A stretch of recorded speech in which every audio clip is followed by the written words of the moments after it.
Ya, aku punya cerita. Ketika itu ada seorang santri junior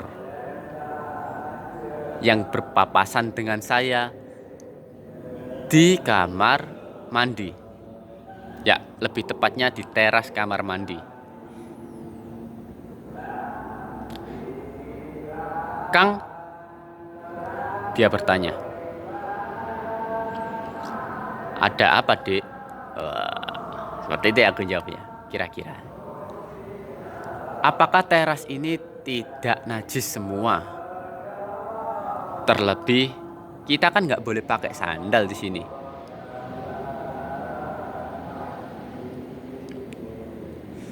Nah, ketika itu aku menjawab, wah, kalau misalnya teras toilet ya, teras kamar mandi ini najis semua, kamu hukumi najis, maka akan susah.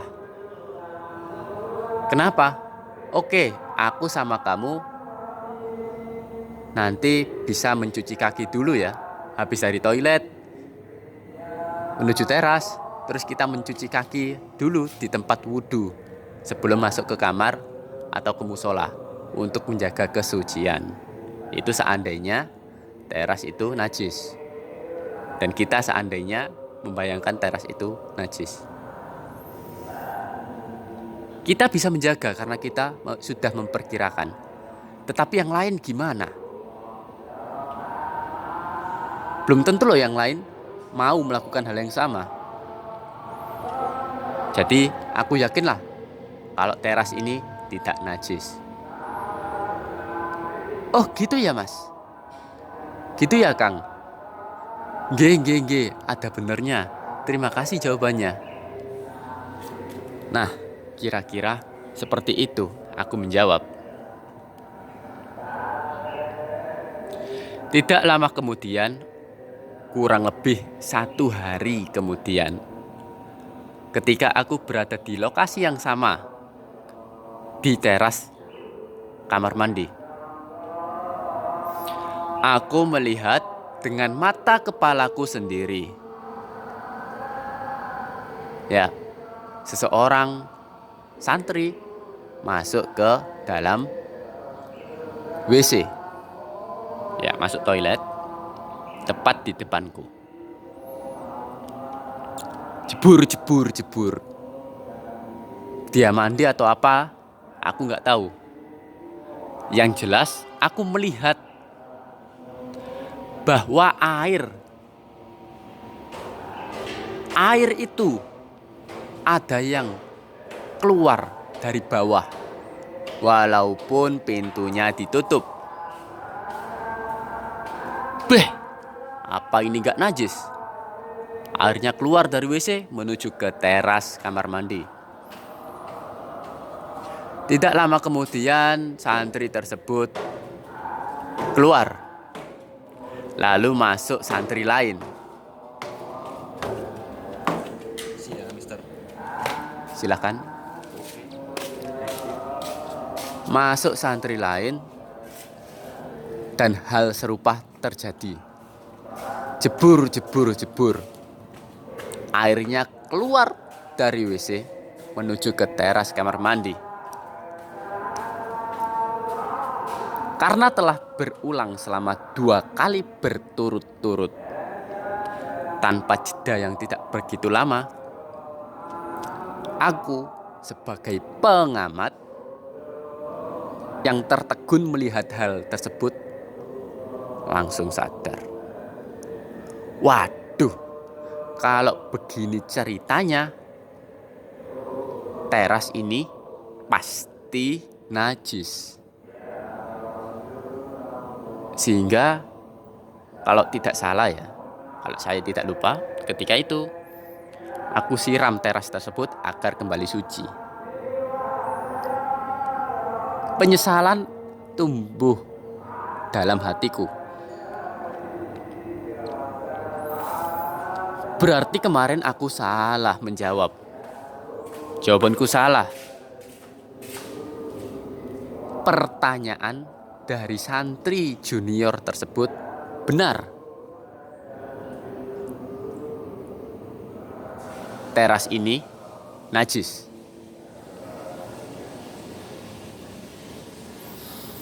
Selang beberapa hari kemudian, aku menjalani hari-hari dalam keraguan. Sehingga aku pulang karena panggilan alam. Dari rumah, aku berdiskusi, berbincang-bincang dengan ayahku yang kurang lebih juga mendalami ilmu agama. Aku ceritakan peristiwa hari itu kepada ayah. Ayah, aku ada kejadian seperti ini di pondok. Tentang kamar mandi. Lebih tepatnya teras kamar mandi. Spontan ayahku menjawab, kalau keadaannya seperti itu, jangan sholat dulu di pondok. Tunggu saja renovasi pondokmu itu selesai.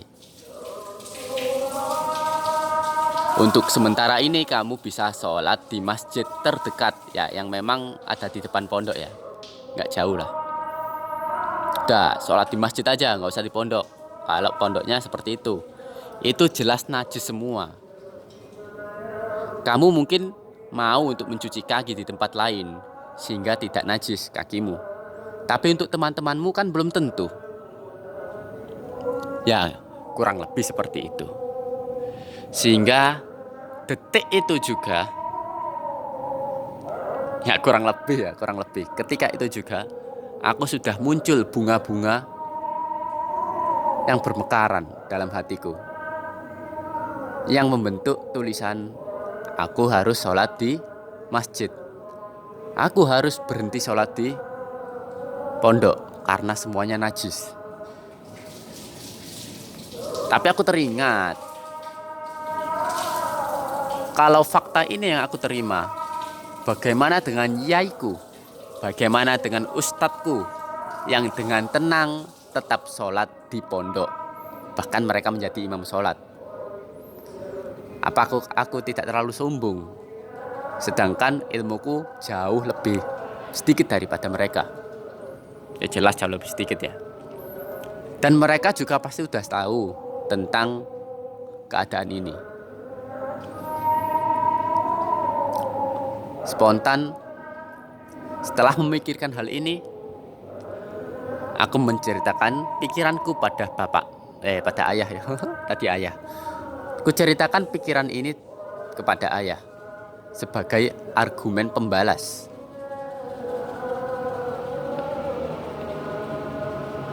Tapi ayahku menjawab kalau tidak salah jawabannya sama saja. Untuk sementara seperti itu. Ke masjid aja. Terus kupikirkan tetap ada sebuah janggalan sebuah batu di hatiku. Spontan aku menjawab lagi kepada ayah. Wah, gimana ya? Aku bingung, Pak. Ayah, aku bingung memikirkan hal ini. Karena ini dan ini. Karena ustadku seperti ini, karena yaiku seperti ini, nyantai aja. Katanya ayah, ya sudah, nggak usah terlalu dipikirkan. Tapi terlanjur. Sampai mau tidur pun aku masih bingung memikirkan hal ini. Aku tidur ketika itu jam 2 malam. Sekitar jam 2 malam. Tiba-tiba aku bangun sekitar jam 3 malam tanpa merasakan rasa kantuk yang biasanya Tidak terlalu ngantuk. Dan terfikirkan kalimat olehku, Ghufron kalimatur Rabbi. Sebagai seorang santri tua yang tidak terlalu serius belajar agama dan tidak paham bahasa Arab, tentu aku bingung kenapa kalimat ini terpikirkan dalam benak kepalaku.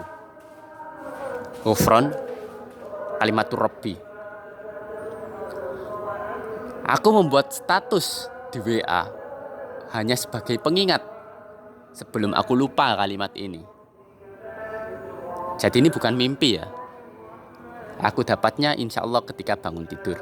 Tiba-tiba nyantol. Tiba-tiba terfikirkan. Ghufron kalimatur Rabbi. Jadilah status WA seperti itu. Kemudian aku berangkat ke pondok lagi dan menceritakan hal ini ke Abah. Ya, ke Pak Yainya. Pak Yai, saya ingin bertanya 3 hal. Pertama, bagaimana hukum santri-santri yang tidur di musola pondok tanpa memakai bantal? Bukankah itu najis? Karena saya pernah mendengar pendapat seperti itu. Dan Pak Yaiku menjawab, oh tidak, air liur itu tidak najis. Oke, ini adalah pertanyaan pembuka, pemanas. Ya, khilaful ulama, perbedaan pendapat ulama, nggak tahu lah. Aku rekatam gini. Perbedaan pendapat para ulama itu wajar. Dan aku bisa menerima pendapatnya Pak Yai. Dan karena aku sedang mondok di sini, maka akan aku pakai benar-benar pendapat Pak Yai. Apa itu? Air liur tidak najis. Sehingga musola ini tetap suci walaupun banyak yang tidur di sini. Pertanyaan kedua, aku bertanya tentang kondisi pondok yang sedang direnovasi ini. Kamar mandinya seperti itu Pak Yai, terus gimana? Saya bisa menjaga, karena saya tahu. Kalau yang lain gimana? Kan gak semuanya mau. Pak Yai menjawab, kalau kamu mau menjaga, alhamdulillah itu udah bagus. Itu udah benar. Tapi keadaannya seperti ini, di mana teman-temanmu belum tentu mau mencuci kaki dulu di tempat lain untuk mensucikan kakinya. Entah karena berbagai alasan, tidak mau tahu atau emang tidak tahu, atau emang tidak mau memikirkan dan lain-lain, banyak alasan ya. Itu insya Allah dimakfu. Dimakfu. Karena emang sulit ya. Maksudnya dimakfu ya, dimaafkan lah insya Allah. Karena Allah Maha Pengampun. Selama kamu tidak syirik, selama tidak menduakannya. Ya, yang banyak beristighfar saja. Ini sebagai bahan pengingat. Semaksimal apapun ikhtiar kita, pasti ada kekurangannya. Entah itu dari diri sendiri atau karena lingkungan. Tapi insya Allah dimakfu. Jangan ragu untuk sholat di pondok. Insya Allah dimakfu, dimaafkan. Yang banyak istighfar saja. Seperti itu. Sepintas aku sadar, wah, berarti aman. Jawabanku yang pertama, ke santri junior itu aman. Karena aku bilang tadi yang ke santri junior gak najis. Kurang lebih lah. Lalu aku bertanya pertanyaan ketiga. Apa itu? Tentang mimpiku tadi. Pak Yai, saya bingung memikirkan hal najis tentang WC, keadaan WC pondok. Setelah memikirkannya sampai gak kuat, saya tertidur dan seperti ini itu. Ketika bangun, ya dapat kalimat seperti ini. Ghufron kalimatur Rabbi. Pak Yai mengartikan. Ini kurang lebih ya. Karena kejadiannya sudah beberapa hari lalu, aku sedikit lupa-lupa ingat. Kurang lebih Pak Yai bilang gini. Ghufron ampunan. Atau mungkin arti yang serupa ya. Aku kan nggak jago bahasa Arab nih. Seingatku seperti itu. Kalimatur Rabbi, kalimat dari Tuhanku. Atau juga bisa firman Tuhanku lah, gampangnya gitu. Ya kira-kira Pak Yai mengartikan seperti itu. Kurang lebih seingat saya.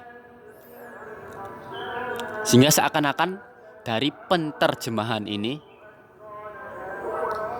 wah, bukankah ini termasuk dengan apa nih ngaran ya? Jawaban dari kebingunganku. WC ini najis. Pondok ini najis. Ghufron kalimatur Rabbi. Ampunan adalah jawaban dari Tuhanku. Hal ini cocok dengan apa yang dikatakan Pak Yai. Insya Allah dimakfu. Aku pun tersenyum setelah menyadarinya. Kulihat Pak Yai pun juga tersenyum. Insya Allah seperti itu. Kurang lebih. Jadi kesimpulan yang dapat dipetik dari cerita ini adalah, satu, memang ada perbedaan pendapat lah. Tapi Pak Yaiku yakin bahwa santri-santri tidur di musola itu nggak apa-apa, santai aja walau tanpa bantal. Ya ini pendapat pribadi kan dari Pak Yai. Karena Pak Yai percaya kalau air liur itu tidak najis, walaupun tidak pakai bantal. Ya mungkin ada perbedaan pendapat dari ulama lain, cuma yang saya tangkap Pak Yai yakinnya itu. Yang saya tangkap kesimpulan pertama. Kesimpulan kedua tentang najisnya toilet tadi, mungkin iya memang najis, tapi keadaan yang sulit tersebut insya Allah dimakfu. Dengan catatan ketika kita menyadarinya, kita tetap berikhtiar untuk menjaga kesucian. Ya jadi ya ada enak gaknya sih tahu itu. Karena tahu aku harus selalu mencuci kakiku di tempat lain. Nggak seperti teman-teman ya, langsung aja lost doll. Aku tetap harus mencuci kakiku di tempat lain kalau dari WC. Karena aku tahu tentang hukumnya tadi. Tapi untuk yang nggak tahu ya aman-aman aja ya. Seperti itu. Tapi tetap tanda kutip insya Allah dimakfu. Dan jangan lupa ikhtiarnya kalau udah terlanjur tahu. Boleh jawab pera ngomongnya. Kesimpulan kedua seperti itu ya. Kesimpulan ketiga, ya mimpiku tadi bukan mimpi sih. Kalimat yang aku dapat tadi ternyata berkesinambungan dengan pertanyaan keduaku. Sehingga hukumnya keadaan najisnya pondok ini insya Allah dimakfu. Yang penting kita tetap beribadah, kita tetap ingat sebagus apapun kita beribadah, pasti masih ada kekurangannya. Pasti. Makanya yang banyak istighfar. Gak boleh sombong. Gak boleh terlalu yakin kalau aku gak ada salahnya. Ya sekianlah cerita dari saya. Ada kurang lebihnya itu ya pribadi kesalahan saya. Semoga gak ada yang salah tangkap. Ada kritik boleh lah. Cuma ya bahasanya ditata ya. Karena aku juga manusia, bisa sakit hati. Gimana ya? Ambil positifnya aja, buang negatifnya. Lahir batin, mohon maaf lahir batin. Saya yakin pasti ada khilafnya saya ngomong ini. Ini hanya cerita aja, cerita biasa. Dari seorang santri yang biasa, yang banyak gak tahu apa-apa. Ilmu kumek titik rek. Ya seperti itulah. Pokoknya pondokku ora najis, insya Allah dimakfu. Wis gak usah niat aneh-aneh gak gelem sholat tuh pondok. Aneh-aneh gak gelem sholat tuh pondok. APU selalu masjid rada gendeng. Padahal Pak Yai ini dewe aman-aman santai wae. Ustadz yo santai wae. Yalah, yalah. Sebenarnya ada banyak bagian yang tidak tersampaikan. Ya, tapi yang terpikir ini, kadung ini, kalau mau aku lengkapi sekarang ya wassalam. Balikin mana? Kembali lagi aku ngomong, wes capek. Ini udah lama ya. Sekali lagi, ambil positifnya aja, negatifnya dibuang. Ini hanya sekedar cerita biasa.